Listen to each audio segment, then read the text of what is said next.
नमस्कार विद्यार्थी मित्रों, मैं आर आई चौहान कक्षा 10 गणित के पीरियड में आपका हार्दिक स्वागत करता हूं।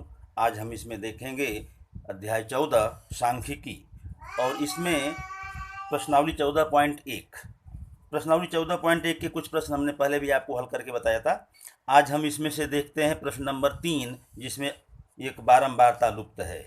जैसे ये दैनिक जेब भत्ता दिया हुआ है, प्रश्न को हम पढ़ दे रहे हैं। निम्नलिखित बंटन एक मोहल्ले के बच्चों के दैनिक जेब खर्च दर्शाता है। माध्य जेब खर्च 18 रुपया है। लुप्त बारंबारता यफ ज्ञात कीजिए। ये दैनिक जेब भत्ता दिया हुआ है और ये बारंबारताएं दी गई हैं। इसमें एक बारंबारता यफ आपकी अज्ञात है, इसको हमें ज्ञात करना है। तो इस प्रश्न को हमने देखिए किस प्रकार से करते हैं, ध्यान दीजिएगा इसको। ऐसे प्रश्न अक्सर परीक्षा में पूछे जाते हैं। तो दैनिक ये जो तालिका हमने बना लिया, इसको वर्ग अंतराल और बारंबारता को खड़े ऐसे तालिका बनाएंगे। तो वर्ग अंतराल हो गया आपका 11 से 13, 13 से 15, 15 से 17, 17 से 19, 19 से 21, 21 से 23 और 23 से 25। दो दो का अंतर है यहाँ पर बच्चों। तो ये एच बराबर है, वर्ग माप आपका क्या है 2, तो एच बराबर हो गया 2। बारंबारताएं नोट कर लिया 7, 6, 9, 13, एफ 5 और 4। तो यहाँ सिग्मा एफ आई जोड़ दीजिए इनको। तो ये 7, 6, 13, 13 और 9 22, 22 और 13 हो गया 35, 35, 5 40 और 4 44, 44 और एफ 44 प्लस एफ, ये सिग्मा एफ आई हो गया। अब मध्य कीमतें, जैसा कि आप जानते हैं माध्य ज्ञात करते समय माध्य संबंधी प्रश्न में मध्य कीमत जरूरी निकालना होता है। तो 11 और 13 का पहले 11 और 13 जोड़ेंगे, 13 और 11 हो गया 24/2 का मतलब 12। अब यह सबकी नहीं निकालना है, प्रत्येक में ये देख रहे हैं 2 2 बढ़ा हुआ है, तो इसमें भी 2 2 बढ़ा के लिख दीजिए। 12 2 14, 14 2 16, 2 18, 18 2 20 और 20 2 22 2 24। अब कल्पित माध्य जो माना जाता है, मध्य कीमतों में से बीच में से संख्या लेते हैं। तो लगभग बताया था कि बीचों बीच में से लेते हैं। लेकिन यदि कहीं बारंबारता लुप्त हो, x1 x2 f1 f2 या डैश दिया हो, तो जो लुप्त है उसकी मध्य कीमत को आप मानेंगे, ये ध्यान रखिएगा। तो f के सामने मध्य कीमत है 20, तो 20 को मान लिया a। और जैसा हमने बताया था कि जिसको ए मानते हैं उसके यू वाई वाले कॉलम में ए के सामने 0, और उससे ऊपर के उससे छोटे अंक होते हैं, इसलिए ऊपर -1, -2, -3, -4 और नीचे जहाँ तक हो 1 और 2। अब ये अगला कॉलम एफ आई और यू वाई। तो एफ आई और यू वाई का गुणा करना है। तो एफ आई ये बारंबारता और यू वाई ये जो आया, तो एफ आई में यू वाई का गुणा कर लीजिए। 7 चौके हो गया -28, 6 तिहाई -18, 9 दूनी -18 और 13 एकम ये -13 और एफ से 0 में 0, 5 एकम 5, 4 दूनी 8। अब इनको जोड़ना है तो ध्यान दीजिए, जो प्लस में है उनको पहले जोड़ लेते हैं। 5 और 8 13 और माइनस करके माइनस वालों का जोड़ किया तो ये आया है 77। तो 13 - 77 का मतलब हो गया माइनस में 64। ये आपका सिग्मा एफ आई हो गया। अब यक्स बार तो 18 दिया हुआ है प्रश्न में दिया हुआ है कि इसका जो माध्य जेब खर्च जो है 18 है। तो एक्स बार की जगह 18 रखेंगे। सूत्र वही एक्स बराबर A plus sigma F i y बटे सिग्मा एफ आई गुणे एच। तो एक्स बार की जगह रख दिया 18, ए का 20 है तो 20 plus sigma F I U Y की जगह -64 और बट्टे में 44 प्लस एफ, ये जो सिग्मा एफ आई है, और गुणे में एच की जगह 2। तो सीधे ऐसे प्रश्नों में बराबर ये पहले 18 है, अब बाद में 20, तो 20 को भी बराबर के पहले ले जाएंगे पक्षांतर करके, तो -20। 18 - 20 बराबर ये जो था वो है अपनी जगह पर। 18 में से 20 गया तो -2 बराबर ये, यदि नीचे 44 प्लस एफ है तो काटने जैसा तो है नहीं, तो ये -64 बटे 44 प्लस एफ और गुणे 2 जैसे था वैसे लिखते जाइए। -2 ये गुणा वाला 2 जो है, इस गुणा वाले 2 को क्या कर देंगे, इसके बटे में ला देते हैं। तो -2 बटे 2 हो गया बराबर -64 बटे 44 प्लस एफ। काटेंगे तो -1 होगा यह, और ये तो जो है वह है, तो दोनों तरफ माइनस है, माइनस से माइनस को काट दीजिए। 1 बराबर 64 बटे 44 प्लस एफ, यानी तिरछा गुणा किया 44 प्लस एफ बराबर 64। 44 प्लस एफ बराबर 64 हुआ, तो एफ बराबर 64 है, 44 इधर आएगा तो -44। 64 - 44 का मतलब 20, अर्थात आपकी लुप्त बारंबारता जो पूछी गई थी वो क्या है 20। तो ऐसे प्रश्न आसान होते हैं, कोई घबराने की जरूरत नहीं है। लेकिन कहीं कहीं ऐसे प्रश्नों में जहाँ यहाँ एक बारंबारता लुप्त थी, वहाँ 2 जगह लुप्त करके दिया जाता है, तो थोड़ा कठिन हो जाता है। स्वाध्याय में ऐसे प्रश्न तो नहीं दिए गए हैं, लेकिन फिर भी ये परीक्षा में आ सकता है, इसको ध्यान दीजिए। हम एक एग्जाम्पल दे रहे हैं अपने मन से बनाकर। प्रश्न हमने दिया, दिए गए बारंबारता बंटन, एक हमने लिख दिया, भाषा लंबी नहीं हमने लिखा। दिए गए बारंबारता बंटन का माध्य 148.5 है। माध्य क्या है, दिया हुआ है। तथा कुल बारंबारताओं का योग 100 है। इसमें लुप्त बारंबारताएं ज्ञात कीजिए। देख लीजिए, यहाँ पर वर्ग अंतराल दिया हुआ है 0 से 50, 50 से 100, 100 से 150, 150 से 200, 200 से 250, 250 से 300, 300 से 350। बारंबारताएं हैं 10, यहाँ 15 और यहाँ अज्ञात है F1, और 20, यहाँ 15 और यहाँ पर अज्ञात है F2 और 2, यानी दो दो यहाँ डैश दिया हो सकता है, तो डैश हो तो X, Y या F1, F2 कुछ भी आप मान सकते हैं। हल करने के लिए तालिका खड़े हम ऐसे बनाएंगे ऊर्ध्वाधर, तो वर्ग अंतराल बारंबारता इनको हमने इसमें से नोट कर लिया।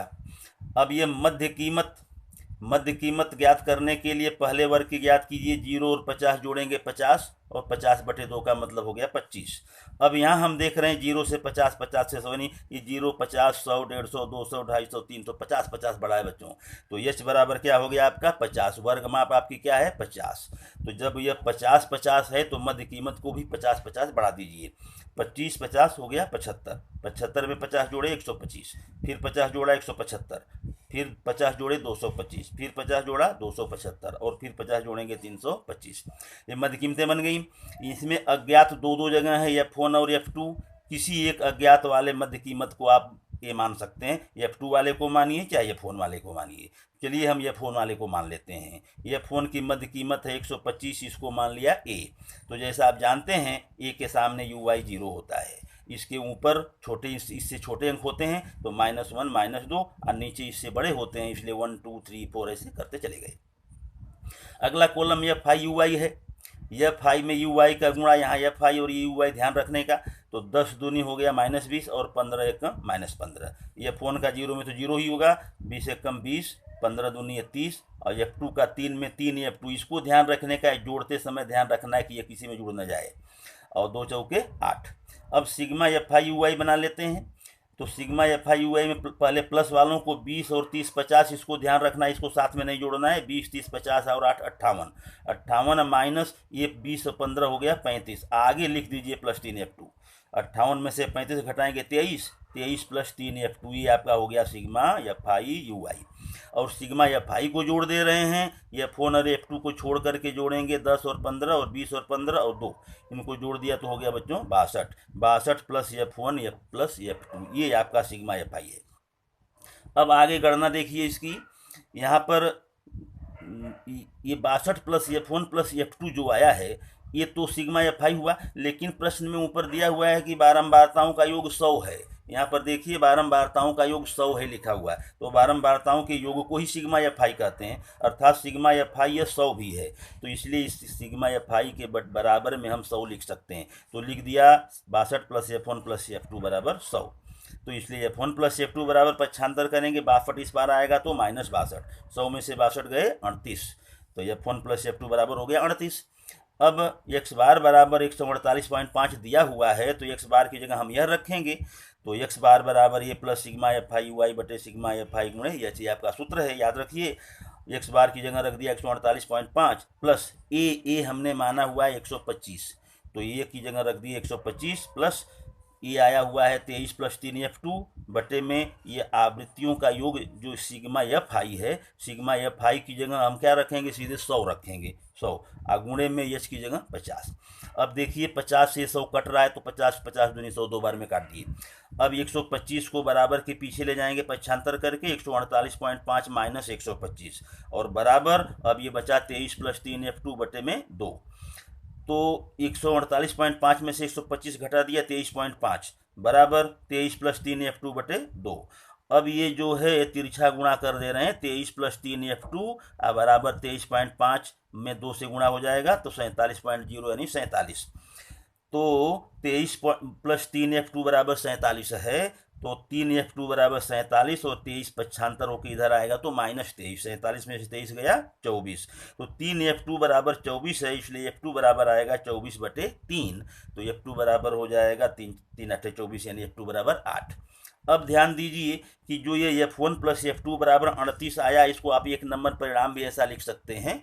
तो इस एक नंबर परिणाम में, परिणाम नंबर 1 में मान रखने पर तो F1 प्लस F2 बराबर 38 है। तो F1 और F2 के लिए जो आया हुआ ये 8, तो F1 प्लस 8 बराबर 38। तो F1 बराबर 8 इस पार होगा तो 38 माइनस 8 यानी F1 बराबर 30। तो F1 30 और F2 8 मिल गया। तो लुप्त आप बारंबारताएं जो दी गई पूछी गई थी वो क्या है, F1 बराबर 30 और F2 बराबर 8। तो यदि दो दो जगह अज्ञात ऐसे लुप्त बारंबारता हो तो भी आप प्रश्न को हल कर सकते हैं। एक जगह बारंबारता अज्ञात हो तो जैसा कि ये प्रश्न हमने बताया ऐसे आप करिए, और दो दो जगह अज्ञात हो तो ये हमने एग्जाम्पल दिया इसके अनुसार करिए। तो इस प्रकार ऐसे प्रश्नों को हमको आशा है कि आपको समझ में आ गया होगा और आगे आप कर सकते हैं। इसके आगे के प्रश्नों को आप स्वयं हल करिए। जहाँ पर दिक्कत हो वहाँ पर हमें कमेंट करके या फ़ोन करके संपर्क करके पूछ सकते हैं। और आगे की वीडियोज़ को इस प्रकार देखते हुए चैनल को सब्सक्राइब करें, लाइक करें और दोस्तों में शेयर करें ताकि सबको इसका लाभ मिले। धन्यवाद।